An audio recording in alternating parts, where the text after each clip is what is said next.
Hello everybody, today I have a very cool street light here to share with all of you. This is a GE Euro 2. Yes, a European street light here in the US. What a unique find.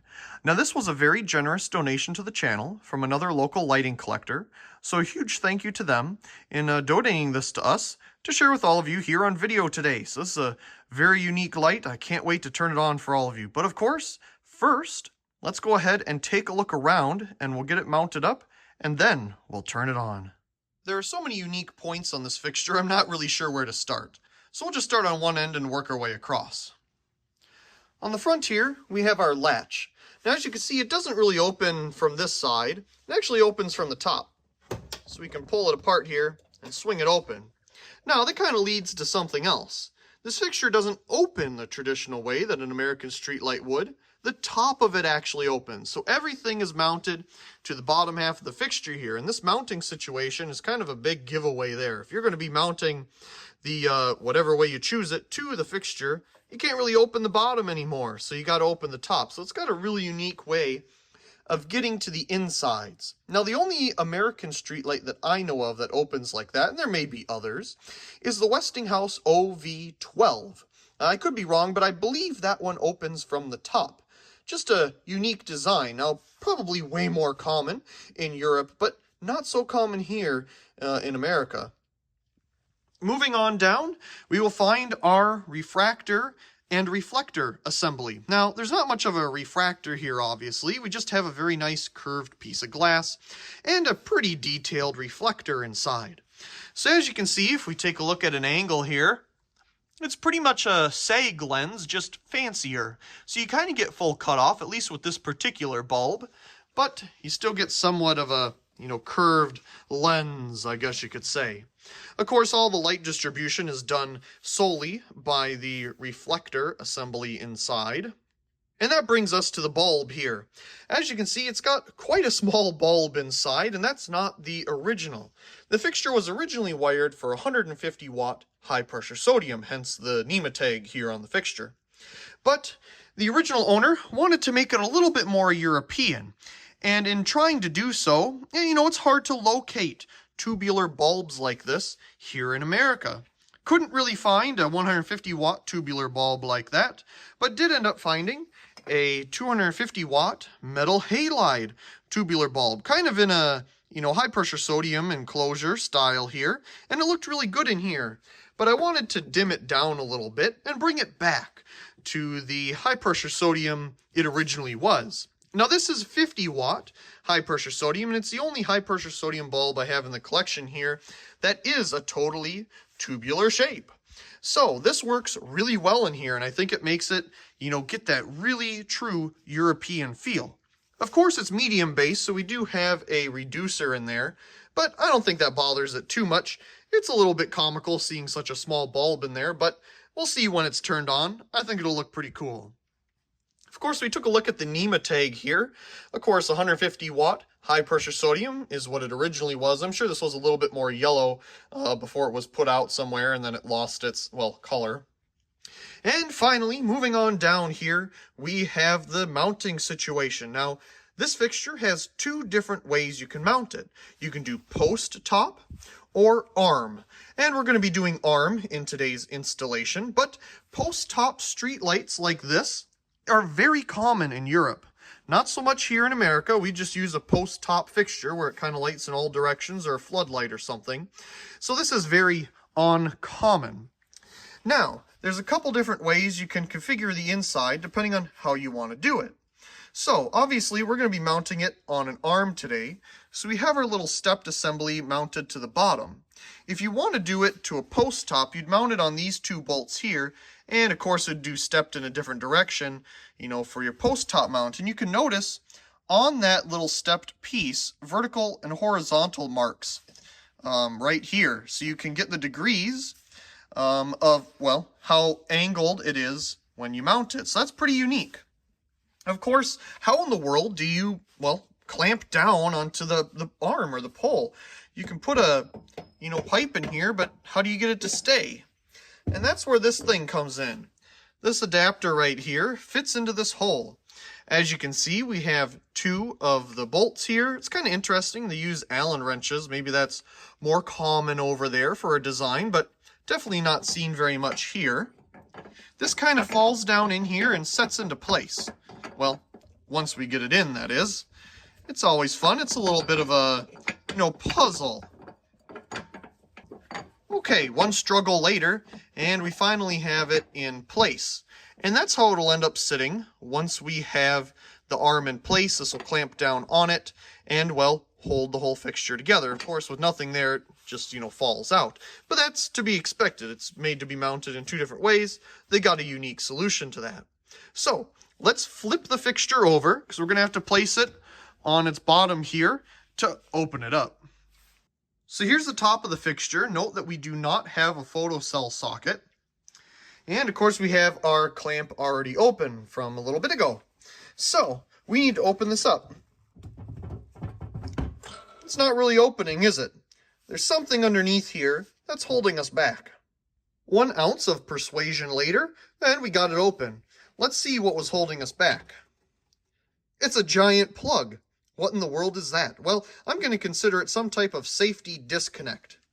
And once we have it open here, we see it just opens wide up. We have a little bit of a holder here that'll hold the fixture up and open for us. And there we go. That is the fixture all opened up. What a unique design. Now on the top here, you'll see our plug, or the other end of it, that plugs into our connection here. It's a very beefy plug.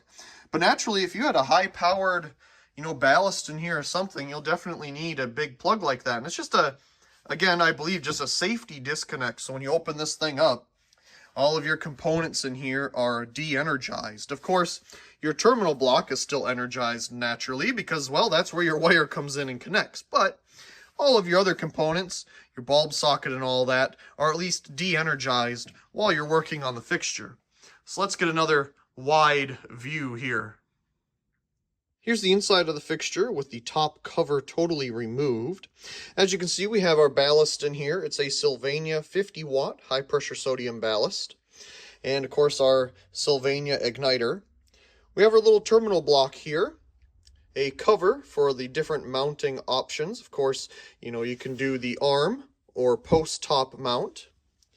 We have a UL sticker here in the corner. Let me turn the camera upside down so you can read that more appropriately. And while the camera is upside down, we'll take a look at the main sticker over here. Try to get the best look at it that we can. There we go. And of course, we have our socket assembly here. It just unclips on either side. And we can pull it off to install our bulb. Of course, we have our mogul to medium adapter in there currently. As you can see, it has a seal all the way around it, and you can set the socket to different lengths in and out to get different spreads of light. That simply lines back up on here on both sides, and you can clip it back into place. We have our little hinge here for opening the light. It's currently detached from the top part so that we can get a better view inside. And of course, 2 wires here that go to our, what I'm going to call, safety disconnect.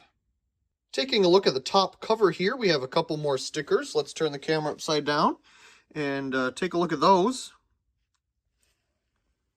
And a schematic here, wiring the fixture. Working our way on down, we find a brand name here. I'm going to assume that this is the company that made this housing for GE. And, of course, our safety disconnect plug here that connects to the bottom half. Of course, we have the wires here that come all the way up, and those plug into the terminal block. So there's the main top cover. With the fixture put all back together, let's go ahead and get it mounted in its new home, and let's enjoy it turning on. Got it all installed, here with its friends.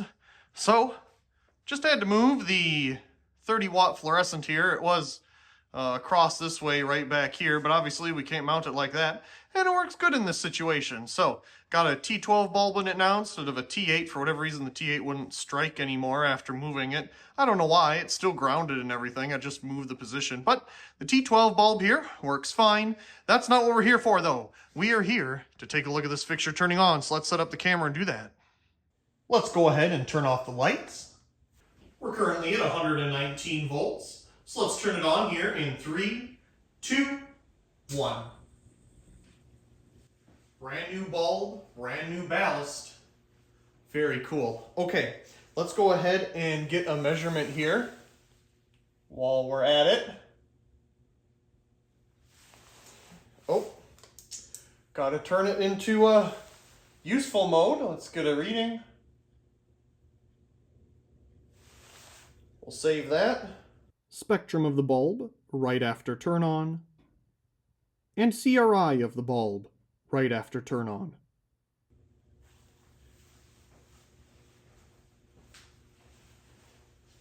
Beautiful little bulb in there. Okay, let me go over to the meter here. We're at 118.7 volts, 1.63 amps, 35.1 watts, and a power factor, of 0.18. So not the best power factor. Of course, you could add a capacitor to this, and that would solve a lot of the problems. Now we have a very nice orange here. Let's go ahead and capture that. Very nice orange. We'll save that. Spectrum of the bulb during warm-up, and CRI of the bulb during warm-up. Ooh, I love that deep orange. That is cool. Almost low pressure sodium-y to me, but a little bit more orange than yellow. Very cool. See if we can focus on that bulb there. Okay, let's let it warm up.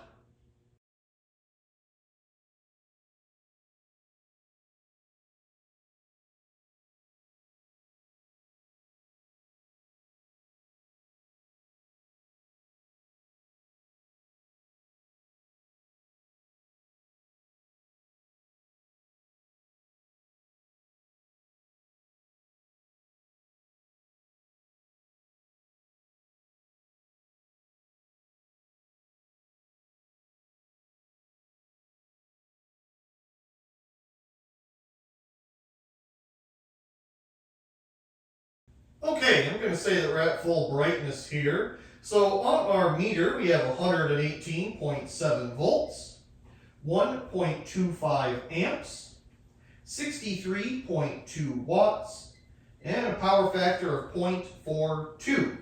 So let's move on over to our lux meter here on the ground. It's currently at 112. And of course, let's get a reading here. Let me get this woken up. And we'll hold it up to our light here. Here we go.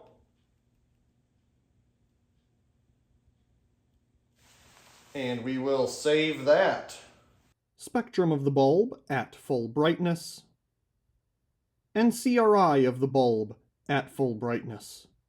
Now, let's see how well it's lighting everything up.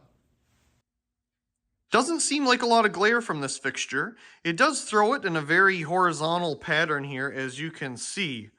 Definitely not a lot forward or back, but a very distinct line here of light, as you can see on the cabinets for sure. You know, that's much closer, so it's a lot brighter, but there's definitely a band that it creates here. Now, obviously, taking a look at the fixture, we don't really get much of a glaring bulb until, of course, we get close to it and looking directly at it naturally.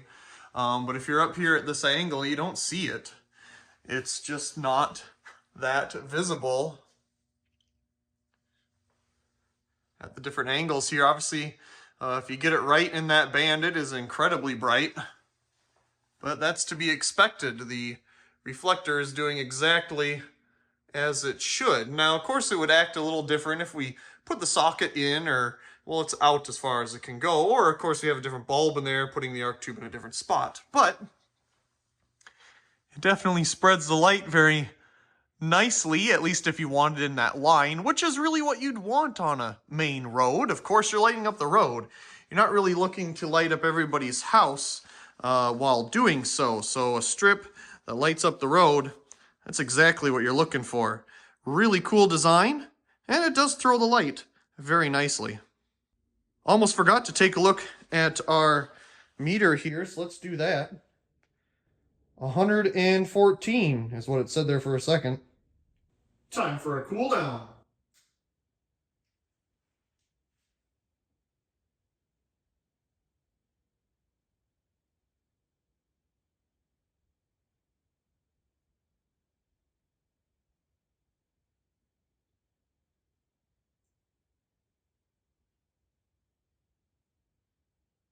As always, I do hope you enjoyed today's video, and if you did, be sure to give it a like down below and leave a comment. I do enjoy reading all of your comments. If you haven't already, be sure to subscribe to the channel for more great videos like this one. Also check out my secondary channel Merkove and subscribe over there for more behind the scenes and alternative content. Of course, check out the other videos here on this screen, and as always, thank you very much for watching.